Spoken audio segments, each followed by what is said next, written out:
Then the symptoms of things that we see in the regeneration phase, just as a recap, again, these are the things we often think of as the symptoms of dis-ease, but I invite you to think of them instead as our body detoxing, our body releasing, our body rebalancing, and shifting back to its homeostasis. It's regenerating.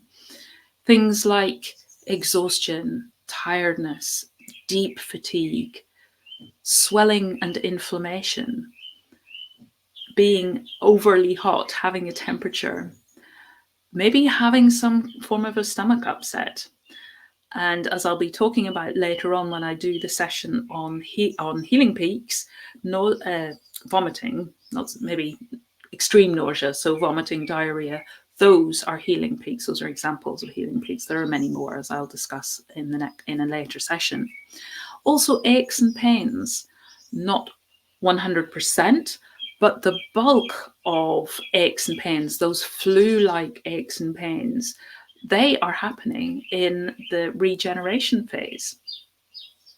So instead, when we experience any of these symptoms, instead of thinking, oh, what's wrong with me? When am I going to get better? Why is my body letting me down? As I used to think. And all of those kinds of questions, which again are coming from a fear, lack perspective. Instead, we can now know my body is trying to get back to balance. My body is trying to release some stress that it's been holding.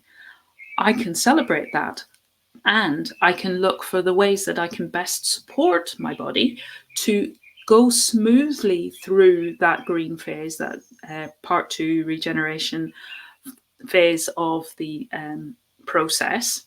How can I best support myself to go through that smoothly, and therefore to get back to normal day-to-day rhythm, that part where we're in well-being, we're in balance, we're in homeostasis.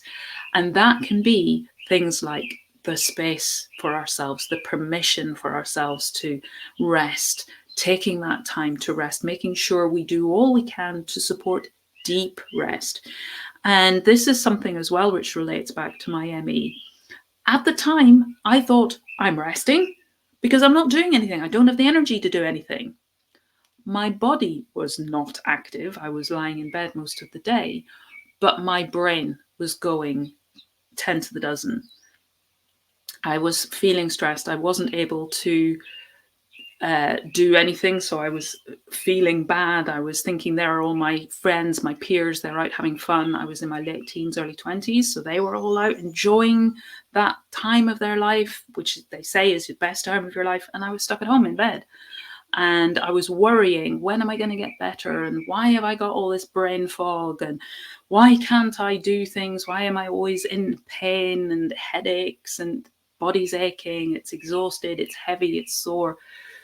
So my brain was working overtime, and I was feeling bad about feeling bad. So adding to my woes, rather than just, okay, my body needs to rest today. Today I will give it permission to rest.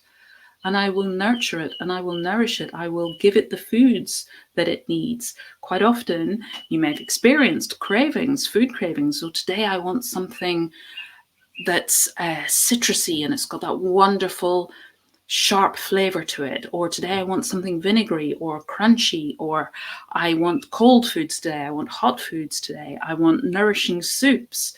I want something that's nice and liquid and feels refreshing. Listen to what your body is asking for.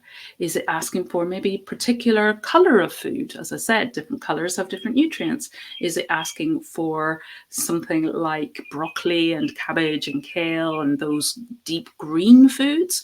Or is it asking for red foods, tomatoes and peppers?